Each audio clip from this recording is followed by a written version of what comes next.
আল্লাহর নবী বলেছেন ইয়াতিকি মালাকান ফায়ুজলিসানিহি, আপনাকে কবরে রাখার পরে দুইজন ফেরেশতা এসে আপনাকে বসাবে। আপনি চোখ খুলে তাকায়া দেখবেন সূর্য লাল হয়ে গিয়েছে। যারা দাফন করতে আসছিল তাদের জুতার শব্দ কবর থেকে শোনা যায়।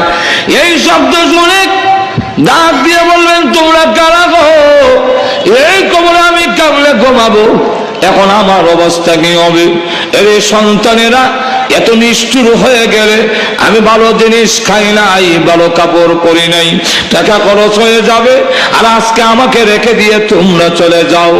এমন সময় টাকা দেখে একটা পাখি তার বুকের মধ্যে গিয়ে বলেছি, দুইটা পাকা প্রহস্ত করে দেখে বলে ভয় করো না, দুনিয়ার সকলে তোমাকে ছেড়ে দিল, আমি তোমাকে ছেড়ে দিব না।